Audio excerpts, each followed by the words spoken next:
spending 16 years in prison. What's going on, guys? Back with another video. Look who I found. My voice is going to sound very distorted during this video. The YouTube streets have been asking about you. I'm okay. I was just a bit sick, but yeah, so my voice is a bit, under recovery. We're still going to get it in though, so it's all good. So excuse my voice, but yeah, we got this. He spent 16 years in prison after being wrongly convicted of rape. His accuser, a best-selling author, is now apologizing, saying she's truly sorry. But how do you undo such a life-altering mistake? Here's Les Trent. Tears of joy as a man wrongly accused of is your exonerated after spending 16 years in prison. Anthony Broadwater, now 61 years old, broke down in tears when he heard the judge throw out the conviction. Mr. Broadwater cannot get those 16 years back. No, he can't. His accuser... He cannot get those 16 years back because you know why? Someone wants to accuse him of doing a crime that he was innocent of. Like, it's just so crazy. I'm kind of concerned, how did they process the information? Like, where did they collect their evidence and make that conclusion that he did the crime, right? I have no idea. Like, back in the day, maybe like 16 years ago, it would just be over like if someone said something, like if I'm the girl being like, oh, this man did something to me, then police would take my word for it. Okay. Right? Like, I'm not sure. Back in the day, maybe that was more so like just taking their word for it and just being like, all right, that it is what it is. Alice Sebold, author of The Lovely Bones, which was made into a major movie starring Mark she made money off of Wahlberg. it. It's gonna be okay. My dad knows I'm here. Her rape at age 18 took place when she was a college student in upstate New York, years before she became famous. Sebold says it happened here in this 76-acre park overlooking Syracuse University, where she was a freshman. Months went by and there was no arrest.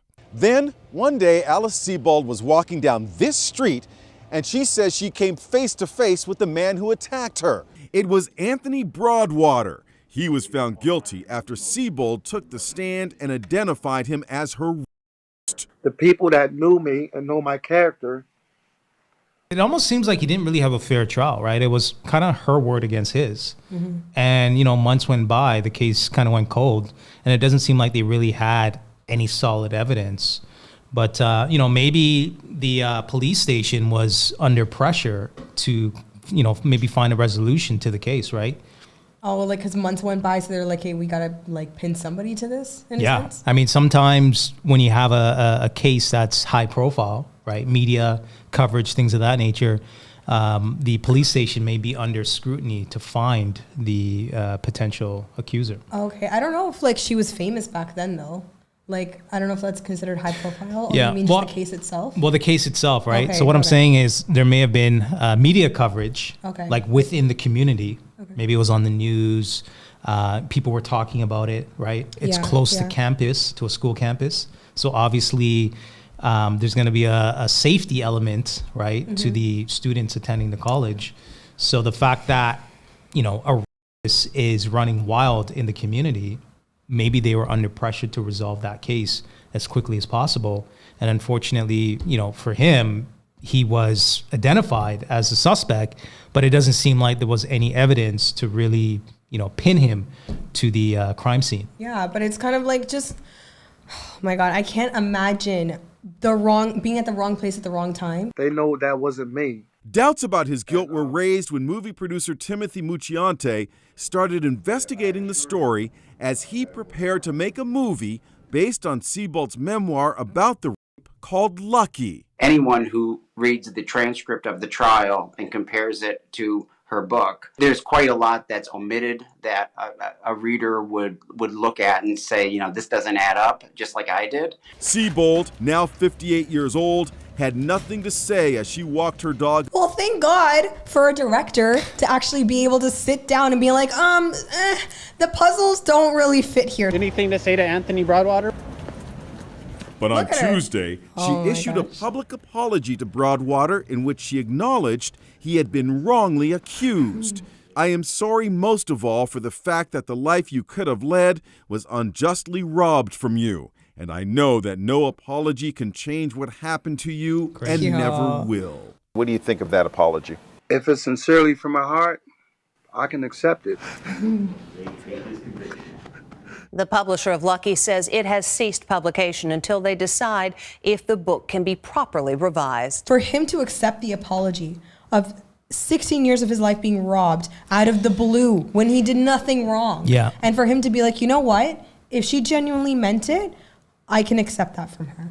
But she couldn't even say it to his face though. But do you understand how, like, the level, like, he's God Of level at frustration? this point. No, like, you need to have a lot of, like, Forgiveness. maturity and forgiveness in your heart to be able to forgive someone like this. I mean, that's the only way. Like, I can't even imagine, like, honestly, like, Yeah. like, bow down to this guy. Like, he is just, it's so incredible for him to have that kind of, like, just, like, I don't want to say compassion, but That's the only way you could process the thought of being in jail. Yeah. And obviously living it for 16 years. Because if he was to really take that on, he would implode and, God forbid, he would off himself, right? Because the amount of years that he missed out on, right? Yeah. If he has grandkids or whatever the situation is, right? It's just unfortunate. Oh my gosh. Would you guys accept the apology? Like, seriously. Comment below. Like, I know I wouldn't. man, it's tough. You better Like, run me my money, give me some publishing. You know what I mean? No, it's not even the money I'm looking at, though. Honest to God, like, I'm not even looking at the money. I'm just. Well, that's the like, only thing that could. Time is more valuable. Like, I'm more mad that she robbed his time than like not including him in a book deal. Like, I don't like, you know what I mean? Because it was like downing his character, right? What she was talking about, right? So why would you want $1 from that? So in my opinion, I would not want any money to do with all this stuff if I was like, you know what I mean? Well, I mean, unfortunately, he still has to work, right? He still has to provide for himself. Listen, that's not the way to make the money. That, in my opinion. You guys comment below. Let us know. Me personally, I'm taking the money. Because if I haven't worked in 16 years, I have no job experience, right? For me to acquire a job, pretty much it's going to be a very low entry level job, right? I would bag groceries. I would work at a retail store. I work at McDonald's before taking money from this woman who put me in jail for 16 years trying to...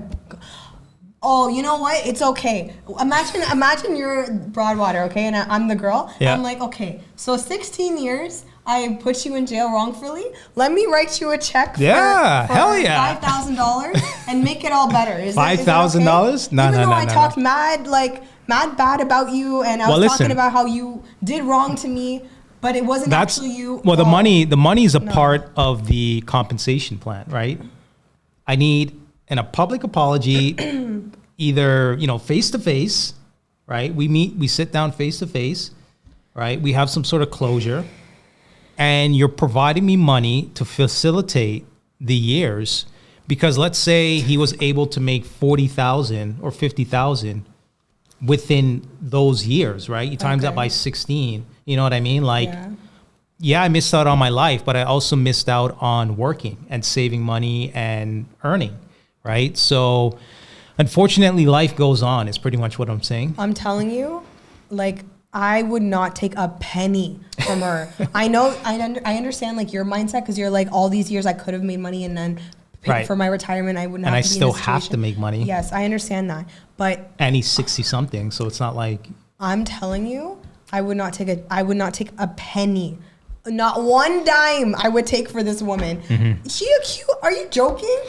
Like, why would I want to take money from someone? Like, I would figure out a way. Honestly, I would pray to God. I would figure out a way. I would learn like coding and be a software engineer for a little bit. At 65, I'm trying to figure it out. You know what I mean? Like, but I'm saying there are skills that you can acquire at any age that you can still create an income for yourself and make things work. You can start a business.